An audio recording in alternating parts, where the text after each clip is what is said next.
चिल्लाता रहा रविंद्र सिंह भाटी, बार बार दहाड़ता रहा रविंद्र सिंह भाटी, पेट्रोल तक डाल दिया अपने ऊपर और थानों पर करहाता रहा रविंद्र सिंह भाटी। किसानों के साथ धरने पर बैठा, वही रात बिताई, सोया, दिन बिताए, सब कुछ करके दिखाया रविंद्र सिंह भाटी ने। लेकिन न कंपनियां सुधर रही है जैसलमेर बाड़मेर क्षेत्र में, ना ही किसानों के साथ हो रहा अत्याचार बंद हो रहा है। ये तस्वीरें, ये वीडियो साक्षी है इस बात का कि किसानों की पट्टासुदा जमीन, उनके पट्टासुदा खेतों पर रातों रात कंपनियां आती हैं, खड्डे गड्ढे इतने बड़े बड़े कर जाती है कंस्ट्रक्शन के लिए कि कोई गिर भी जाए। और ये किसान को सुबह आके पता चलता है कि मेरी अपनी पट्टेसुदा जमीन को रातों रात रौंद गई कंपनियां। ये पूरा वाकया आपको बताएगा कि क्या हकीकत है मारवाड़ की, कैसे जैसलमेर बाड़मेर की जमीनों पर कंपनियां भूमाफियाओं की तरह कब्जा करती है और क्यों रविंद्र सिंह भाटी को पेट्रोल डालने पे मजबूर होना पड़ा था। ये पूरा वीडियो देखिए, सुनिए, समझिए और इस किसान की व्यथा, इसका दिल सुनकर देखिए। ये आप देख सकते हो, माननीय मुख्यमंत्री जी, हमारे लोकप्रिय मुख्यमंत्री जी और सभी जिम्मेवार लोगों से मेरा निवेदन है, ये विशु सीताराम जी की ढाणी जो मामला चल रहा है, कल भी मीडिया में आप सबने देखा और आज हम यहाँ आए हुए हैं, किस तरह से जबरदस्ती से सरकारी जमीन में तो काम उस साइड जबरदस्ती कर ही रही है। ये जो खेत है, ये जो गड्ढे खोदे गए हैं, ये किसान की पट्टासुद जमीन है, ठीक है ना। यहाँ पर खातेदारी पट्टासुद जमीन के अंदर दादागिरी में रात को यहाँ आकर के ये गड्ढे खोदे हैं। कहा गए भाई इस खेत के मालिक, ठीक है, एक मिनट तो ये बिना सहमति के खेत के मालिक की कोई सहमति नहीं ली, खेत के मालिक को पूछा तक नहीं और जबरदस्ती इनके पट्टासुद जमीन के अंदर आप देख सकते हो ये गड्ढे खोदे हुए, एक गड्ढा उस साइड है, एक गड्ढा उस साइड है। यहाँ पर न तो कोई सेफ्टी लगी हुई है, न सुरक्षा इंतजाम है और रात को आकर के जबरदस्ती इनके खेत के अंदर ये नाम की बात गोरखदान और गोरधन पार्टी बाहो कि भाई गाँव ये थी जाए गांव में ए जमी कह रही है, हमारी है थोड़ी जमी हमारे भाई रही बे भाई और ये पट्टो है, ये जमीन रो पट्टो सेटलमेंट रो पट्टो है और थाना पूछियो है कौन कियो कोई नहीं पूछियो। हाँ 27 तारीख रो खडो खणियो, हाँ रात रो कई कयो के थारे खेतों खड़ा किया। हाँ जदे हूँ ये थायो सुबह जदे ये आदमी ये 3-4 कोई ठेकेदार बैठा था, मैं कही भैया क्या पूछे थे खडो खणियो, तो मैं तो ठेकेदार ने कहा, तो ठेकेदार कौन हुए, तो आप उनसे बात करो, मैं हूँ बात क्यों करूँ। ठेकेदार कही कि बंदूक जला दो, मेरा पट्टासुद खेत है, आप इसमें मत आओ। दूसरे दिन आया तो उसने आए, उनको मैंने कहा घर जाओ भाई बताओ।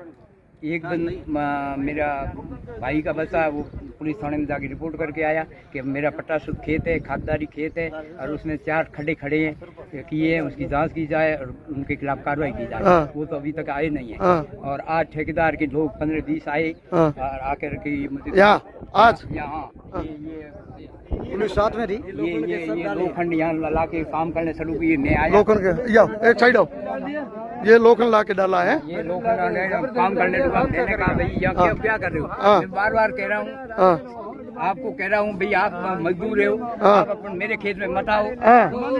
तुम ठेकेदार हो, जब तक ठेकेदार आया, ठेकेदार ने कहा मेरे से बात करो, पटवारी आएगा। मैंने कहा मुझे पटवारी का मतलब है न मुझे खेत देना है, मेरी 30 बीघा मेरे बच्चे की जमीन आती है, मेरे बच्चे के 2 बच्चे हैं और मेरे भाई के 2 बच्चे हैं, हमें खड़ने की है नहीं, एक तार मेरे पहले ही निकल चुकी है और मैं न तो देना चाहता हूँ, न मुझे आपने पूछा तो आपने फोन नहीं उठाया। मैं भाई मैं जानता नहीं हूँ तो आपका क्यों फोन उठा। ये देखिए फिर पुलिस आ गई और आके कहा कि आप ये कानून है, ये लाइन निकलेगी, ऐसी ऐसी बातें कर रहे हैं। तो ठेकेदार को कह रहा हूँ मैं ये वीजा तेरा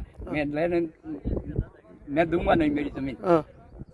ये देखिए, ये जबरदस्ती से नहीं, मेरी जमीन है नहीं, एक लाइन मेरी फ्री फंड गवर्नमेंट ने निकाल चुकी है, एक सड़क निकल चुकी है, अब मेरी जमीन तो कम बची है, मैं देना नहीं चाहता, मेरी बच्चों को इतनी जमीन है। अब ये जबरदस्ती करेंगे तो आप क्या करोगे? फिर खोज रही है, ये मैं क्या करूँ? हाँ, बनूंगा और क्या करूंगा? और तो मेरे पास में कोई साधन ही नहीं है, हाँ, बनूंगा और क्या करूंगा? और क्या आप ही बताओ कि क्या कर सकता हूँ? ये पुलिस और डंडा लाता मैं एक हूँ, मेरा भाई यहाँ से रहता नहीं है, बच्चे पढ़ते हैं।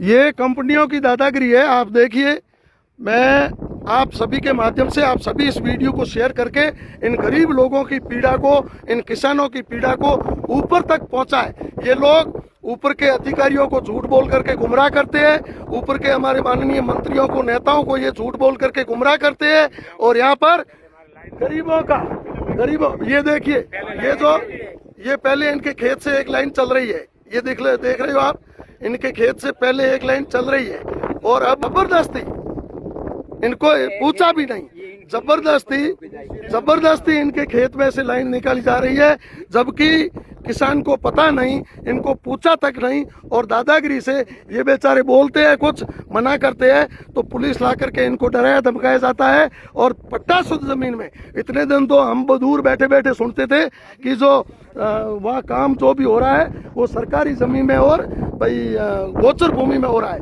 लेकिन अब मैं यहाँ आया तो मुझे पता चला कि ये पट्टा शुद्ध जमीन में जबरदस्ती कर रही है। किसान को पता तक नहीं है, किसान के साथ कोई एग्रीमेंट नहीं हुआ, किसान के कोई डॉक्यूमेंट नहीं बने, और ये आप देख सकते हो गड्ढे तक खोद दिए, ये यहाँ जबरदस्ती काम हो रहा है। अभी भी मैं यहाँ आया तो पुलिस को पास में खड़ा कर रखा, आप देख सकते हैं। गवर्नमेंट क्या बोलती है, हमारे गवर्नमेंट की लाइनें निकलेगी जबरदस्ती, इसका कोई शर्त ही नहीं। ये नीचे उस खेतरी के नीचे पुलिस के कर्मचारी भी खड़े हैं, और एक गरीब किसान के खेत में, एक गरीब किसान के खेत में दादागिरी से कंपनी वाले काम कर रहे हैं। मैं सभी माननीय मुख्यमंत्री जी से, आज हमारे माननीय मुख्यमंत्री जी आदरणीय भजनलाल शर्मा जी हमेशा ये कहते हैं कि मेरा किसान परेशान नहीं होना चाहिए। माननीय मुख्यमंत्री जी हमेशा ये कहते हैं कि मेरी जनता परेशान नहीं होनी चाहिए। हमेशा जनता के हित में बात करते हैं, जनता के हित में फैसले करते हैं, लेकिन ये कंपनी वाले जानबूझ करके किसानों को परेशान कर रही है, किसानों के खेतों में जबरदस्ती ये काम कर रही है, और ऊपर के लोगों को, ऊपर के अधिकारियों को गलत झूठी जानकारी देकर के गुमराह कर रही है। मेरा जिम्मेवार लोगों से अनुरोध है कि आप जो भी ये बीसू सीताराम जी ढाणी का मामला चल रहा है, इस मामले को तुरंत प्रभाव से आकर के हैंडल करें, संभाले, इन लोगों से बातचीत करके इनको संतुष्ट करें। अब जो ये किसान कह रहा है, जो इसके पीछे की बीघाओं में जमीन है, इसकी जिंदगी भर की कमाई है, सेटलमेंट में इसको मिली है सरकार से, उस जमीन पर भी कैसे रातों रात ये कंपनियां कुठाराघात करती है, कंस्ट्रक्शन करती है, गड्ढे बड़े बड़े कर देती है, और किस तरीके से ये हाल करती है। इन किसानों की मायूसी, इनका दर्द, इनका पीड़ा समझने के लिए इनके पास जाना होगा। लेकिन रविंद्र सिंह भाटी तो ये समझते हैं, पर सिस्टम के कानों में जू नहीं रेंगती। जैसलमेर बाड़मेर का ये सच है, और ये सच बेहद भयावह है। कुछ जागरूक होते हैं तो सोशल मीडिया से थोड़ा बहुत सामने आ जाता है, लेकिन जो जागरूक नहीं होते वो इसी तरह से लुट जाते हैं, बर्बाद हो जाते हैं। अगर भाटी और सोशल मीडिया ना होता तो ये कंपनियां पूरी तरह से काम तमाम कर चुकी होती। बाड़मेर जैसलमेर का क्या सोचना है, क्या कहना है आपका, लिख डालिए कमेंट बॉक्स में। देखते रहिए संवाद, क्योंकि ये संवाद है भारत का, भारत के लिए।